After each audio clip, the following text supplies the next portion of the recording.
नमस्कार स्टूडेंट्स, मैं मनोज लांबा आप सभी का स्वागत करता हूं एमएल एकेडमी भिवानी के यूट्यूब चैनल पर।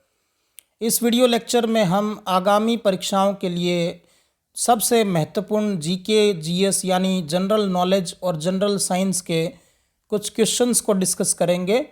अगर आपको ये वीडियो लेक्चर पसंद आए तो आप इसको लाइक और शेयर ज़रूर करें। और इस वीडियो के अंत में मैं आपसे एक सवाल पूछूंगा, उसका जवाब आप कमेंट बॉक्स में ज़रूर दें। चलिए शुरू करते हैं ये वीडियो। हमारा पहला क्वेश्चन है, सुरक्षा की दृष्टि से एलपीजी सिलेंडर में दुर्गंध के लिए कौन सी गैस मिलाई जाती है? तो सुरक्षा की दृष्टि से एलपीजी सिलेंडर में दुर्गंध के लिए इथाइल मरकैप्टन मिलाई जाती है। ऑप्शन में आपको मिथाइल मरकैप्टन भी लिखा मिलेगा, लेकिन वो गलत होगा। तो इथाइल मरकैप्टन, जिसका फॉर्मूला है C2H6S, और ये आपको एग्ज़ाम में ऐसे भी देखने को मिल सकता है CH3CH2SH। तो ये दोनों रूप से ही लिखा हुआ आपको मिल सकता है। तो इसको ध्यान रखें कि इथाइल मरकैप्टन की दुर्गंध बहुत ही तीखी होती है, और अगर आपके गैस सिलेंडर में लीकेज है तो काफ़ी तीखी दुर्गंध जो आती है वो इसी इथाइल मरकैप्टन के कारण ही आती है, और उसी से हम पता लगा पाते हैं कि हमारा जो एलपीजी सिलेंडर है उसमें लीकेज है। एलपीजी की बात करें तो एलपीजी का मतलब है लिक्विफाइड पेट्रोलियम गैस, जो कि प्रोपेन और ब्यूटेन का मिश्रण होता है। और भारत में जो एलपीजी सिलेंडर को बढ़ावा देने के लिए एलपीजी कनेक्शन बीपीएल परिवारों को मुफ्त में देने के लिए उज्ज्वला योजना शुरू की गई है, जिसके अंतर्गत 8 करोड़ से ज़्यादा मुफ्त कनेक्शन बांटे जा चुके हैं बीपीएल परिवारों को। तो सरकार का मुख्य लक्ष्य है कि महिलाओं को चूल्हे इत्यादि पर खाना न पकाना पड़े, जिससे वो कई बीमारियों से ग्रसित हो जाती हैं और वो स्वच्छ जो है ईंधन से खाना तैयार कर सकें। तो ये आपको ध्यान रखना है। एक आपकी जो है ध्यान रखेंगे कि आप एलएनजी भी होती है यानी लिक्विफाइड नेचुरल गैस, वो एलपीजी से अलग है। एलएनजी जो है ये एक प्राकृतिक गैस है जो मुख्य तौर पर मीथेन होती है, जबकि एलपीजी मुख्य तौर पर जो है प्रोपेन होती है। तो दोनों के बीच आप अंतर करके रखें। और ये जो लिक्विफाइड नेचुरल गैस है, इसी के कारण कज़ाकिस्तान में सरकार को इस्तीफ़ा देना पड़ गया, क्योंकि कज़ाकिस्तान की सरकार ने 1 महीने के दौरान जो लिक्विफाइड नेचुरल गैस है उसकी कीमतों को दोगुना कर दिया। और वहाँ पर ठंड बहुत अधिक पड़ती है, तो लोग ईंधन के तौर पर लिक्विफाइड नेचुरल गैस का प्रयोग करते हैं। तो लोगों का जो घरेलू बजट है वो डगमगा गया इस निर्णय के कारण, और लोग सड़कों पर उतर गए, विरोध करने लगे सरकार के अगेंस्ट, और हिंसक भी हो गए, जिसके बाद वहाँ सरकार को इस्तीफ़ा देना पड़ा और वहाँ के राष्ट्रपति ने इमरजेंसी डिक्लेयर कर दी है। कज़ाकिस्तान, आप ध्यान रखें कि क्षेत्रफल के अनुसार सबसे बड़ा मुस्लिम कंट्री है, और जनसंख्या के अनुसार सबसे बड़ा मुस्लिम कंट्री जो है वो इंडोनेशिया है। तो अगर आपको ये वीडियो लेक्चर पसंद आ रहा है तो आप इसको लाइक ज़रूर करें, कमेंट करें और हेल्प करें कि आप इसको ज़्यादा से ज़्यादा लोगों तक, स्टूडेंट्स तक पहुंचा सकें। और हमारी ऑफलाइन कक्षाएं जैसे ही लॉकडाउन ख़त्म होगा, गवर्नमेंट परमिट करेगी, ऑफलाइन कक्षाएं दोबारा से शुरू हो जाएंगी। नेक्स्ट है, गोंद लगाकर डाक टिकट को लिफाफे पर चिपकाना कौन से बल का उदाहरण है? तो ये आसंजक बल का उदाहरण है, यानी एडहेसिव फोर्स का एग्जाम्पल है ये। तो देखिए 2 प्रकार के बल हैं, एक है कोहेसिव फोर्स यानी ससंजक बल। ससंजक बल एक ही प्रकार के पदार्थ के अणुओं के मध्य लगता है, और ये सर्वाधिक ठोसों में होता है, न्यूनतम गैसों में होता है ससंजक बल। जबकि 2 अलग अलग प्रकार के पदार्थों को आपस में चिपकाने के लिए एडहेसिव यानी आसंजक बल का उपयोग किया जाता है। तो यहाँ पर बात चिपकाने की हुई है। अगर यहीं पर मैं कहता कि एक पत्थर जो है वो अपने एक स्थिर आकृति के अंदर रहता है, किस बल के कारण? तो वो हम कहेंगे ससंजक यानी कोहेसिव फोर्स के कारण। नेक्स्ट है, सूचना का अधिकार अधिनियम यानी आरटीआई एक्ट जो है उसके बारे में ये क्वेश्चन है। कि सूचना का अधिकार अधिनियम कब लागू हुआ था। तो सूचना का अधिकार अधिनियम 12 अक्टूबर 2005 को लागू हुआ था। तो कमीशन्ड हुआ था ये 12 अक्टूबर 2005 को। सूचना के अधिकार के तहत अगर आप कोई सूचना मांगते हैं किसी सरकारी कार्यालय से, तो अगर वो सूचना गोपनीय नहीं है, वो दी जा सकती है, तो 30 दिन के भीतर आपको वो सूचना पाने का अधिकार है। और अगर वो सूचना किसी व्यक्ति के जीवन से या स्वतंत्रता से रिलेटेड है, यानी अंडर आर्टिकल 19 सब क्लोज 1 है या अंडर आर्टिकल 21 है कॉन्स्टिट्यूशनल राइट जो हमें मिले हुए हैं उसमें, तो वो सूचना 48 घंटे के भीतर आपको उपलब्ध कराई जानी चाहिए। भारत में जो सूचना का अधिकार है वो सर्वप्रथम तमिलनाडु में 1997 में लागू हुआ था। तो अगर आपसे एग्ज़ाम में पूछ लिया जाए कि भारत में पहला राज्य कौन सा है जहां सूचना का अधिकार अधिनियम लागू हुआ था, तो 1997 में तमिलनाडु ऐसा करने वाला पहला राज्य बना था। नेक्स्ट है यूटोपिया नामक पुस्तक के लेखक कौन हैं। तो यूटोपिया एक इमेजिनरी बुक है जिसको ब्रिटेन के एक राइटर हैं टॉमस मूर, उन्होंने इसको लिखा था। और लैटिन भाषा में टॉमस मूर ने ये पुस्तक लिखी थी जो 1516 ईस्वी में प्रकाशित हुई थी। इस पुस्तक में लेखक ने एक इमेजिनरी आइलैंड यानी एक काल्पनिक द्वीप की कल्पना करी है कि वहाँ पर एक परफेक्ट सोशल ऑर्डर है, यानी कोई भी व्यक्ति किसी दूसरे व्यक्ति के साथ बेईमानी नहीं करता, वहाँ पर करप्शन फ्री चीज़ें हैं, कोई किसी प्रकार का क्राइम नहीं है। यानी एक प्रकार से ऐसी स्थिति के बारे में कल्पना इस पुस्तक में टॉमस मूर ने की है जो कि एक परफेक्ट सोशल ऑर्डर को दर्शाता, यानी हमारे समाज को जैसा होना चाहिए। लेकिन आपको पता है समाज वैसा नहीं है, समाज क्राइम फ्री नहीं है, समाज जो है वो करप्शन फ्री नहीं है, और हमें लगता है कि ऐसा हो भी नहीं पाएगा। तो इसलिए इसको इमेजिनरी वर्ल्ड माना जाता है यूटोपिया नाम की पुस्तक को। और यूटोपिया उसके बाद एक शब्द का रूप ले चुका है इंग्लिश डिक्शनरी में, जिसका मतलब ही होता है काल्पनिक दुनिया। इसके बाद है हिंदुस्तान फिल्म कंपनी की स्थापना किसने की थी। तो दादा साहेब फाल्के ने 1917 में हिंदुस्तान फिल्म कंपनी की स्थापना की थी। दादा साहेब फाल्के को भारतीय सिनेमा का जनक कहते हैं क्योंकि इन्होंने 1912 में भारत की पहली फिल्म राजा हरिश्चंद्र, जो कि एक म्यूट फिल्म थी, यानी जिसमें केवल दृश्य थे, आवाज़ नहीं थी, तो उसका निर्माण किया था। ये प्रोड्यूसर थे उस फिल्म के दादा साहेब फाल्के, और दादा साहेब फाल्के महाराष्ट्र के थे, और इनके नाम पर भारतीय सिनेमा का सर्वोच्च पुरस्कार दादा साहेब फाल्के पुरस्कार प्रदान किया जाता है। और अभी 2021 में अक्टूबर में ये पुरस्कार दक्षिण भारत के सुपरस्टार रजनीकांत को प्रदान किया गया। रजनीकांत को जो दादा साहेब फाल्के मिला वो अब तक का 51वां 51st दादा साहेब फाल्के पुरस्कार है। ये पुरस्कार 1969 में पहली बार देविका रानी को प्रदान किया गया था। और मैं आपको बता दूं कि जो भारत की पहली बोलती फिल्म है वो आलम आरा है, और दादा साहेब फाल्के ने अपने जीवन में एक ही बोलती हुई फिल्म बनाई थी जिसका नाम है गंगा अवतरण। गंगा अवतरण नाम है उस फिल्म का, जो एकमात्र बोलती हुई फिल्म दादा साहेब फाल्के ने जिसका निर्माण किया था।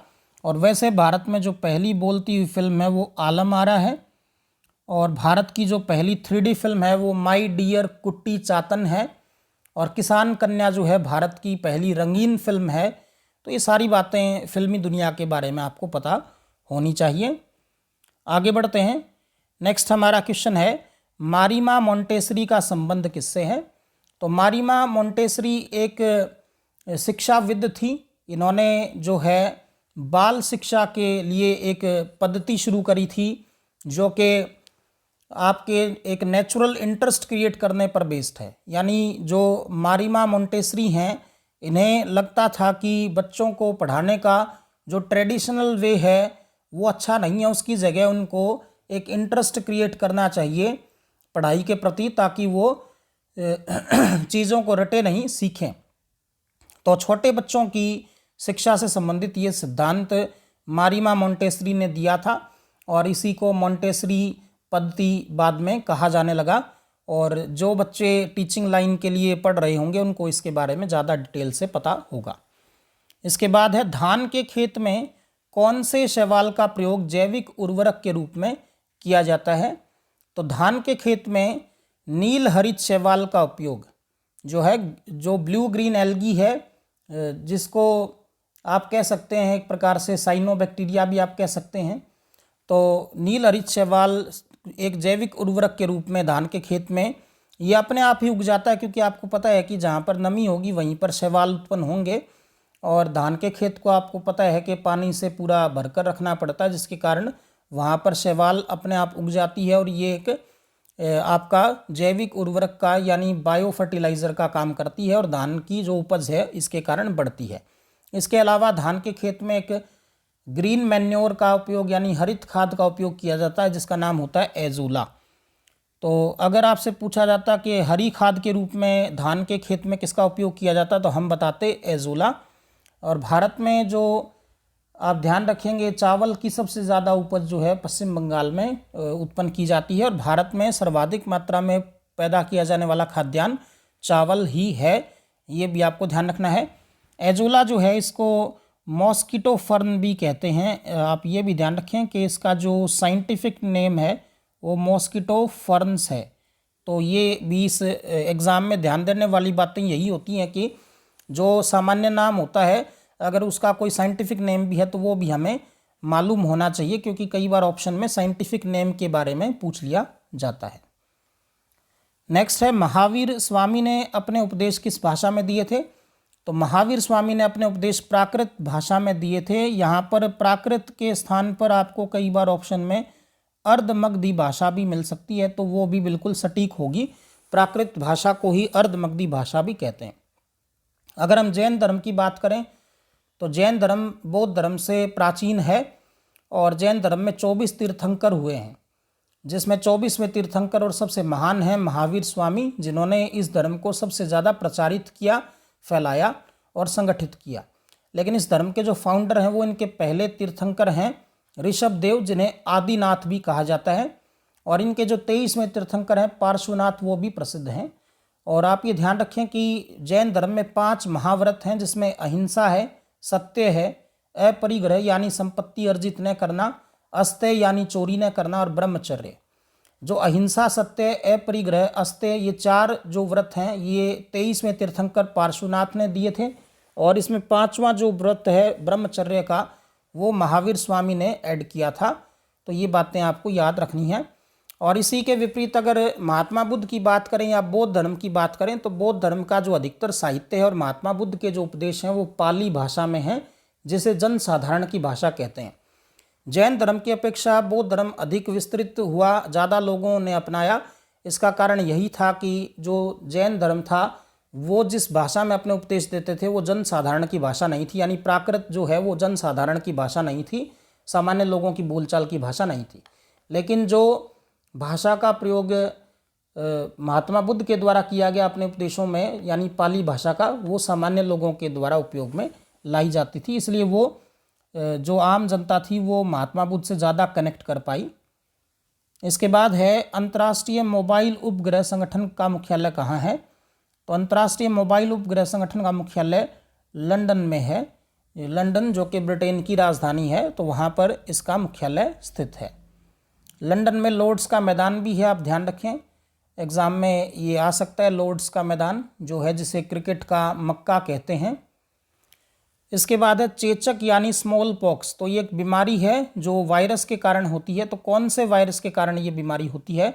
तो ये वेरियोला वायरस के कारण होती है। चेचक पूरी दुनिया की पहली ऐसी कम्युनिकेबल डिजीज़ है, संक्रामक रोग है, जिसे पूर्ण रूप से ख़त्म किया गया 1980 में। तो 1980 में पहली बीमारी जो पूर्ण रूप से इरेडिकेट कर दी गई यानी जड़ से ख़त्म कर दी गई वो है चेचक, और ये हो पाया वैक्सीनेशन के कारण।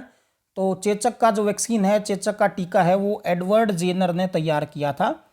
एडवर्ड जेनर एक ब्रिटिश साइंटिस्ट थे और इन्होंने ये टीका तैयार किया था 1796 में, और इन्हीं को फादर ऑफ इम्यूनोलॉजी कहते हैं। तो फादर ऑफ इम्यूनोलॉजी इसलिए कहते हैं क्योंकि इन्होंने वैक्सीनेशन का काम किया, और वैक्सीन लगवाने से हमारी इम्यूनिटी बूस्ट हो जाती है। तो father of vaccination, father of immunology, या विश्व की पहली वैक्सीन किसने तैयार करी, इस तरह के जो सवाल आपसे एग्जाम में पूछे जाएंगे उन सब का आंसर होगा आपका एडवर्ड जेनर, और ये आपको ध्यान रखना है अच्छे से। इसके बाद है चिकन पॉक्स का कारण कौन सा वायरस है, तो वेरिसेला जोस्टर जो है ये चिकन पॉक्स का कारण है। इन दोनों को साथ ही में मैंने इसलिए पूछा आपसे एग्ज़ाम इसमें वीडियो में, क्योंकि ये एग्ज़ाम में कंफ्यूज करते हैं, क्योंकि दोनों के वायरस का नाम लगभग सिमिलर सा है। आप देखेंगे चेचक के वायरस का नाम है वेरियोला और चिकन पॉक्स के वायरस का नाम है वेरिसेला। तो इनको बिल्कुल अच्छे से आप अपने दिमाग में फिट कर लें और आप इसमें गलती न करें। ये एग्ज़ाम में लगातार फ्रिक्वेंटली जो है वो पूछे जाते हैं, ये आप ध्यान रखें।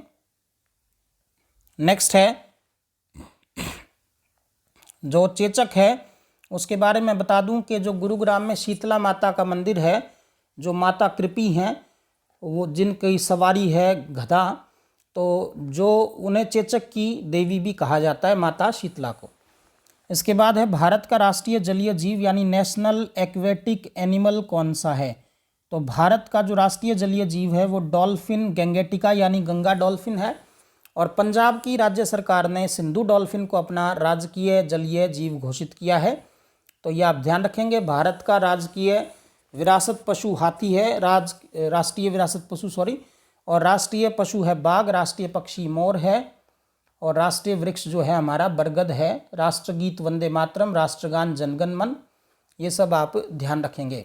और अशोक स्तंभ को राष्ट्रीय प्रतीक के रूप में और सत्यमेव जयते को राष्ट्रीय वाक्य के रूप में हमने अडॉप्ट किया है। नेक्स्ट है, अगला आपका सवाल है कि ट्रिप्सिन एंजाइम किसके पाचन में सहयोगी है, तो ट्रिप्सिन एंजाइम प्रोटीन को अमीनो एसिड्स में कन्वर्ट करता है। देखिए जो ट्रिप्सिन एंजाइम है ये अग्नाशय से सीक्रेट होता है, यानी अग्नाशय से निकलता है। अग्नाशय हमारी दूसरी सबसे बड़ी ग्रंथि है और अग्नाशय को मिक्स्ड ग्लैंड भी कहते हैं, मिश्रित ग्रंथि। तो ऐसी ग्रंथि जिससे हार्मोन और एंजाइम दोनों सीक्रेट होते हैं, निकलते हैं, उन्हें मिश्रित ग्रंथि कहते हैं। तो अग्नाशय एक मिश्रित ग्रंथि है और दूसरी सबसे बड़ी ग्रंथि है हमारी बॉडी की, ह्यूमन बॉडी की। अग्नाशय को पेनक्रियाज कहते हैं और यहाँ से एक जूस यानी रस निकलता है, अग्नाशयी रस यानी पेनक्रियाटिक जूस, जिसे हम पूर्ण पाचक रस कहते हैं। और अग्नाशयी रस जो है ये छोटी आंत में आकर भोजन पर अपना कार्य करता है और अग्नाशयी रस में ही होता है ट्रिप्सिन एंजाइम जो निकलता है, तो इसे ट्रिप्सिनोजिन कहते हैं क्योंकि वो इनएक्टिव होता है उस समय, लेकिन छोटी आंत में जैसे ही पहुंचेगा ट्रिप्सोनोजिन ये अपना काम करेगा भोजन के प्रोटीन के ऊपर, तब इसको ट्रिप्सिन कहेंगे। और ये प्रोटीन को उसकी सिंपलेस्ट फॉर्म अमीनो एसिड्स में कन्वर्ट कर देता है, यानी छोटी आंत में प्रोटीन का जो डाइजेशन है उसे कंप्लीट करने वाला एंजाइम है ट्रिप्सिन। और ये आपको बिल्कुल अच्छे से ध्यान रखना है कि छोटी आंत में आकर ट्रिप्सिन अपना काम करेगा। ट्रिप्सिन अग्नाशयी रस का हिस्सा है और अग्नाशयी रस जो है ये पूर्ण पाचक रस कहलाता है। नेक्स्ट है, ग्रीन हाउस में सब्जियों को उगाने की विधि क्या कहलाती है, तो आपने खेतों में देखा होगा कि सीधे सूर्य की धूप से बचाने के लिए और हवा इत्यादि से बचाने के लिए कई फसलों को जो है एक हरे रंग के कपड़े के नीचे बोया जाता है, उसको एक जो है मतलब प्रयोग किया जाता है उस कपड़े का सब्जियों इत्यादि को उगाने के लिए, ताकि उनके ऊपर सीधी धूप न पड़ सके। तो देखिए अलग अलग प्रकार के पौधों की अलग अलग प्रकार की परिस्थितियों में उत्पन्न होते हैं, वृद्धि करते हैं। तो कुछ पौधे ऐसे होते हैं जिनको डायरेक्ट सनलाइट की आवश्यकता नहीं होती है और अगर वो सीधे तौर पर सूर्य के प्रकाश में उगाए जाएंगे तो वो अच्छा उत्पादन नहीं करेंगे या फिर वो उगेंगे ही नहीं। तो इसके लिए ग्रीन हाउस विकसित किए जाते हैं खेतों के अंदर, और वहाँ अगर आप सब्जियों को उगा रहे हैं तो उसको वेजिटेबल फार्मिंग कहा जाता है। अगर वैसे हम इस ग्रीन हाउस शब्द को हटा दें और सिर्फ इतना पूछें आपसे कि सब्जियों को उगाने की विधि क्या कहलाती, तो हम इसको फिर ओलेरी कल्चर कहेंगे। तो ओलेरी कल्चर हम कहेंगे इस क्वेश्चन का आंसर, अगर ग्रीन हाउस शब्द को हटाकर बात करी जाती है। अगर ग्रीन हाउस शब्द को ऐड करके कहा जाता है कि ग्रीन हाउस में सब्जियों को उगाना क्या कहलाता है, तो इसको वेजिटेबल फार्मिंग ही कहेंगे।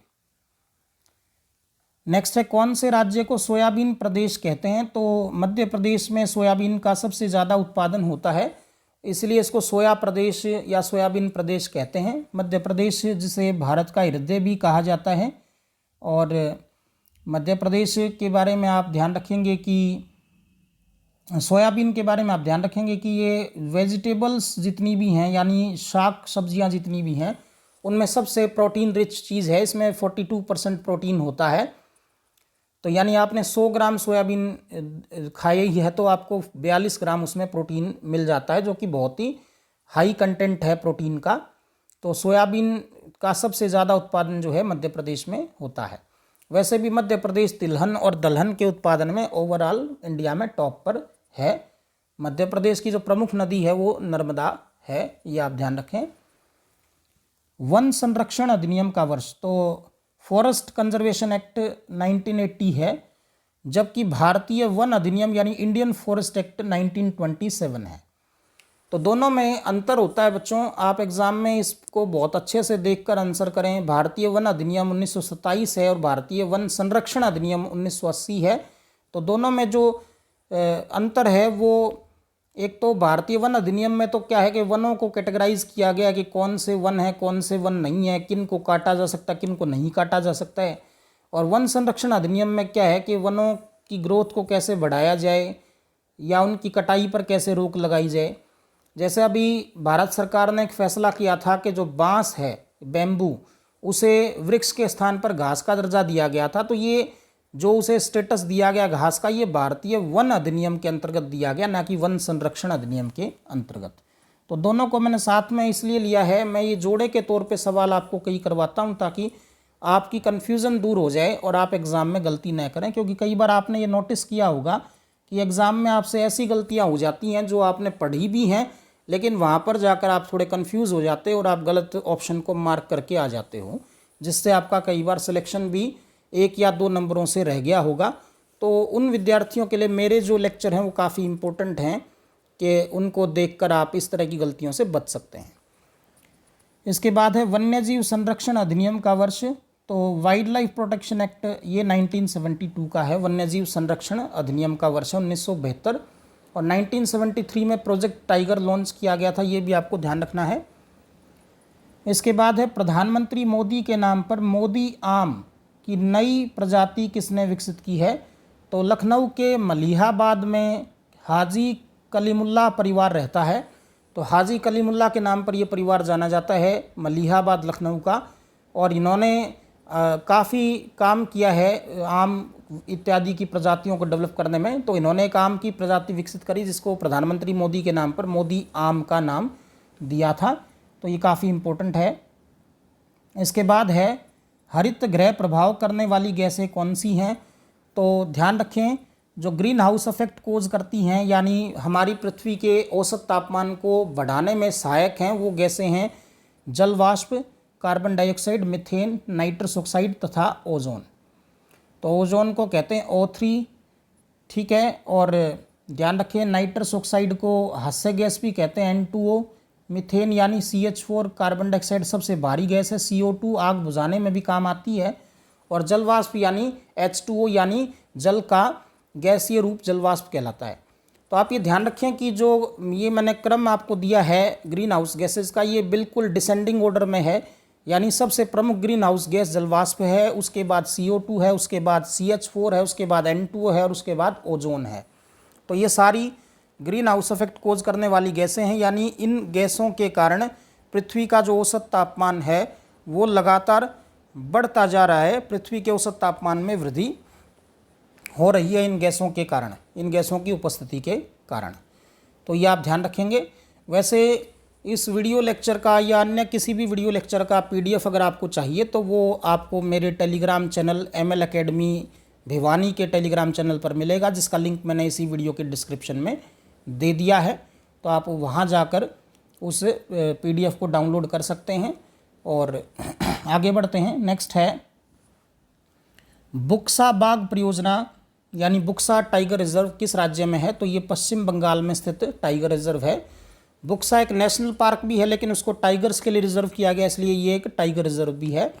पश्चिम बंगाल में कुल 6 नेशनल पार्क हैं, जिसमें बुक्सा आपका एक है, उसके अलावा गोरुमारा नेशनल पार्क, एक आपका है सिंगालीला नेशनल पार्क, एक आपका है नेओरा नेशनल पार्क, एक आपका है जलदपारा जो कि पक्षियों के लिए फेमस है, एक आपका है सुंदरबन जो कि रॉयल बंगाली टाइगर के लिए प्रसिद्ध है।